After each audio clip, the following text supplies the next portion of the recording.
JAN, Job Accommodation Network, Practical Solutions, Workplace Success. 800-526-7234 for voice, 877-781-9403 for TTY. AskJan.org.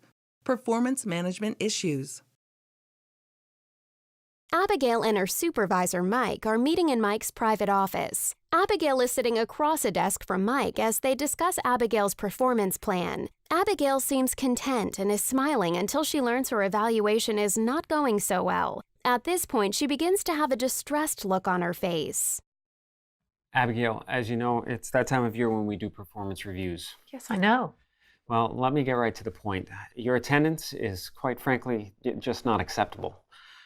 You've been late over a dozen times, you've maxed out all of your PTO, and your coworkers say you're often difficult to communicate with. I've had good reason for being out of the office, and I provided HR with a note from my therapist for the days that I was out. That may be, but on my team, everyone has to pull their own weight. If I allow you to be late, it's not fair to the others. Now, as you know, we have performance objectives that we need to meet in the claim services department. Now, everybody has to do their part. Well, if you just give me a chance and let me work from home, I promise I can do better. I struggle with distractions in the office, but at home I can concentrate and take breaks when I need to. Plus, I can work when I feel my best. This is a team-based environment, Abigail. If I let you work from home, then I have to let everybody else. My therapist said I need to reduce my stress level and manage things differently. Nora, my last supervisor, she was really good about helping me out with this. And, she knew that sometimes I had to come in late because of the side effects of my medication. Well, that was Nora. On my team, there's no special treatment. Everybody has to meet the same standards. I run a tight ship. Are you going to fire me? I'm putting you on a performance improvement plan. Here's a copy of the written warning. I need you to sign a copy and acknowledge what we've talked about here and that you understand our attendance policies. If you cannot meet these standards, you will be terminated. As the review went poorly, Abigail begins to cry, gets up and quickly leaves Mike's office. Celeste from Human Resources picks up the phone in her office. Mike is on the line and is shown with a concerned look on his face. Phone rings. Hi, this is Celeste from HR. Hi, Celeste. I think I'm going to need your help. I just put one of my employees, Abigail, on a PIP, and she just left my office crying without signing it.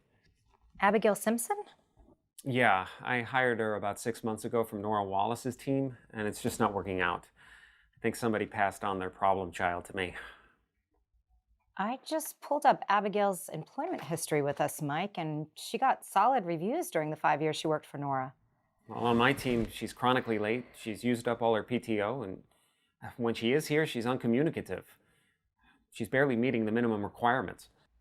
Let me talk to Nora and get back to you. Thanks. Mike hangs up the phone with an impatient look. Celeste stands in an office doorway before entering Nora's office. Celeste sits down across from Nora at her desk. Hi, Nora. Hi. Thank you for meeting me on such short notice about Abby. Sure. Come on in. Have a seat. Abby. We miss Abby. I haven't talked to her for a while. Is everything okay? Not really. She seems to be struggling. Lateness and attendance issues.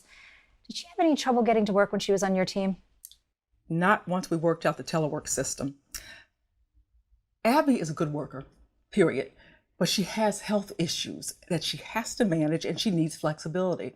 We worked out a schedule where she could see her psychotherapist regularly and then work the hours where she was feeling best, even sometimes if it was late at night. Sometimes the meds she's on have side effects that just make it difficult for her. Okay, so she's a person with a disability and you provided flexibility as an accommodation. Yes. Did that present issues to other members of your team? No, not really. I have working parents, people going back to school, and any number of other reasons why my team members request flexible work arrangements. Got it. No biggie. Got it. Yeah, I just don't think that her new supervisor is as comfortable with flexible work arrangements.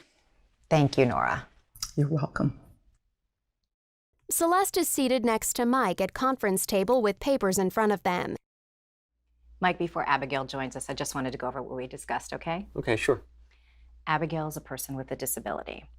So because of that, I contacted the Job Accommodation Network to see what they had to say. And based on that conversation, I'm confident about how to proceed. In her former role, her supervisor provided a flexible work arrangement as a reasonable accommodation, which allowed her to manage her medical appointments as well as the side effects of her medication. I understand. She didn't tell me she had a disability. I know. And as you know, Mike, mental health disabilities are often stigmatized, making it hard for people to discuss the situation and ask for what they need. Yeah, I have a cousin who has a mental health issue. I think he said it was bipolar. Is that what Abigail has? Well, I don't think we need to know or should ask her diagnosis. But suffice it to say that the Employee Relations Department has all the necessary documentation from her therapist, and at this point we need to work on a solution. So what am I supposed to say to the rest of my team if they ask for flexible work arrangements? Well, is there any reason you couldn't consider other requests from solid performers for a flexible arrangement? I prefer everybody's here together. Teamwork, group problem solving, so I'm able to oversee what's going on. Be that as it may, we do have retention issues in these types of jobs, and often flexibility is a good way to retain talent. Oh, I see Abigail's here. Abigail, come on in. Please have a seat. Abigail enters the room looking anxious, sits. Abigail, thank you for coming. Mike asked me to join the two of you to talk through the performance concerns you and he began discussing during your last meeting. Abigail, first let me say I'm sorry you left our last meeting feeling so upset. That was not my intention. I understand from your last supervisor, Nora, that you were a great performer, and I want you to be equally, if not more successful on your role in my team. Yeah, Nora was great, and she let me work from home when I needed to. Abigail, I didn't realize when you asked for special working arrangements that it was to accommodate a disability. Yeah, I don't really like to bring all that up at work. Got it. Well, now that I know what you need and why, we'll come up with a better working schedule for you. What are you going to tell the other team members? I mean, what if they ask why I'm getting what you so-called special treatment? I've been thinking about that, and let's just say, if asked, I'll say that I'm piloting special working arrangements within the department. As you know, I'm not a big fan of working remotely, but I do realize that there are some people who would like special scheduling arrangements. So again, let's just say, if asked, I'll say it's something that I'm giving it a chance. Okay.